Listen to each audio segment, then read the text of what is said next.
Please welcome the head coach of the South Carolina Gamecocks, Shane Beamer. Coach, if you would, please start us off with an opening statement. Yeah, humbled and honored to be here in Houston, to be a part of such an amazing event. My dad won this award back after the 1999 season, and to be here as his son and to be a finalist is very humbling, and surrounded by so many amazing coaches for such a great event and great cause. Open the floor for questions for Coach Beamer. You mentioned 1999 a little bit. I'm sure you've been asked this before. Non-traditional, you're the long snapper on that team. Do you have any good Michael Vick stories from back in the day? Something that maybe no one's heard? Oh man, I don't know if there's anything that no one's not heard, but he was just one of those guys that I don't think anyone, myself included, really realized how good he was until you got into a game. Because in practice, as you know, quarterbacks are somewhat protected in practice, and they're not really getting hit, and it's very sterile, if you will, compared to a real game. And then I'll never forget his first game because he redshirted in 1998. So the first game of the 99 season, just seeing him out there, I think we played James Madison, and it was just like, oh my God. I mean, he's different. So that would be one. And then I was laughing with someone the other day, when my dad can tell this story better, but when Mike was coming out of high school, his high school coach was very adamant, as was Mike, that he needed to be redshirted. And in today's time, nobody wants to be redshirted. Now they all want to play as freshmen. So they agreed, okay, we'll take him, but we will redshirt him no matter what happens in the 1998 season. And in 1998, we got down to our third team quarterback. Our starting quarterback missed some games with injuries. Our backup quarterback missed some games with injuries. We went and played Boston College in 1998 on a Thursday night, and we had to move our starting free safety, who had been a high school quarterback, two quarterbacks. Name's Nick Sorensen. He was the defensive coordinator for the 49ers last season.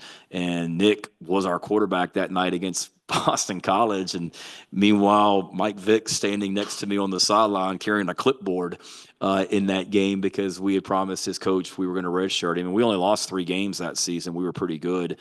But obviously that set up what 1999 became. But having your dad win this award and just being here nominated for it, what does that mean to you to just kind of be part of that legacy with the Bear Bryant Award? Yeah, it's can't put into words. I came here when I was his son. I mean, that was after my senior year of college, so I came here with him when he won it after the 1999 season.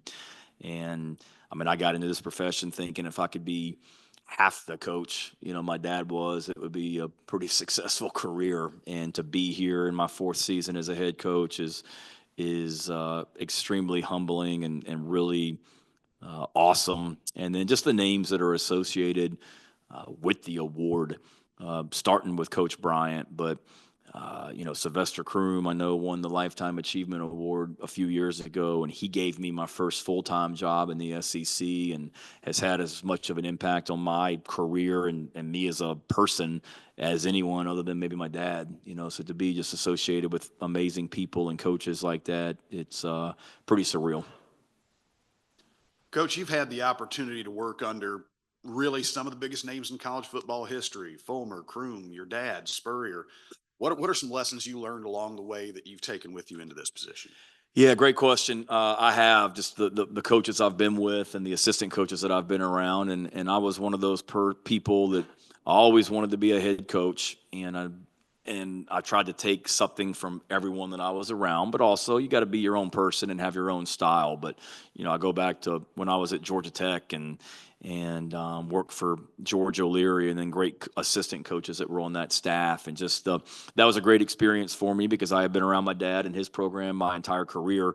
So to be exposed to something different was really beneficial as well, being a part of a campus that's in downtown Atlanta where you recruit nationally, and then going to the University of Tennessee and working for Philip Fulmer, learned about the importance of recruiting and being in a state that at the time didn't have a ton of high school players each and every year. So you had to go all over the country and recruit. And then going to Mississippi State, that was my first full-time job working for Sylvester Croom.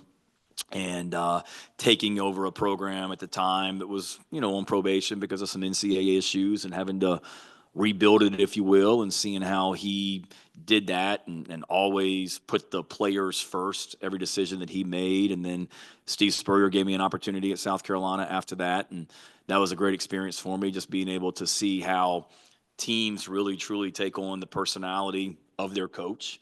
And Coach Spurrier, we all know what he's like as a person and as a coach, and the bravado and swag, if you will, that he has. And our players became that and fed off that as well. And then my dad gave me an opportunity at Virginia Tech and getting to work for him. And I'd been his son, am his son. I played for him, but now getting the opportunity to coach for him and see why he was successful. And then Kirby Smart, I was a part of very first staff at Georgia.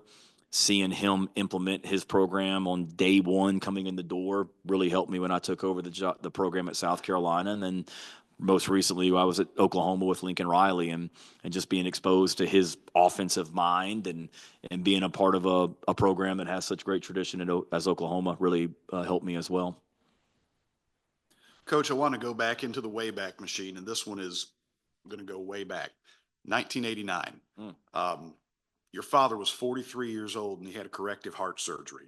Obviously, you were a very young man when this happened, but as you have progressed into your career as a football coach, you've seen the daily grind. You've seen how tough it is to make it through a season healthy. What are some things you were doing, and not just for yourself, but for your staff, to make sure that everybody's taking care of themselves? Yeah, great question. I can remember that vividly. I remember being on the sidelines with him during a game.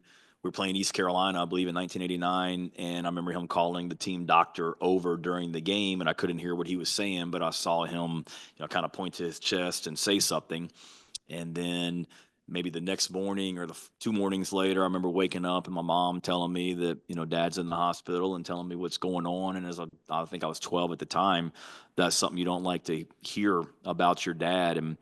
And he came out of it and whatnot. So that's a strong memory from my childhood that's helped me now to make sure that I'm taking care of myself physically. And for me, that's, trying to eat right and take care of my body. I exercise every morning. I try and stay active. So every morning throughout the year, I'm in the weight room doing something at 6 a.m., 4 or 5 days a week. And if I'm not in there at 6, I'm doing something active later in the day, without a doubt, running, walking, biking, whatever it may be, just to try and take care of myself, and realizing that the profession that I'm in, it's very stressful. And if you don't take care of yourself, you're not going to be at your very best. And then just making sure that myself and our coaches are getting regular checkups. And I learned that from Steve Spurrier when I worked for him at South Carolina. He made his coaches before every season go get a physical and be able to make sure that they're in as good a condition as they can be to start every season, and something that I've tried to continue to do at South Carolina as well. Anything else for Coach Beamer? All right, Coach. Thank you for your time. Best of luck tonight. Thank y'all.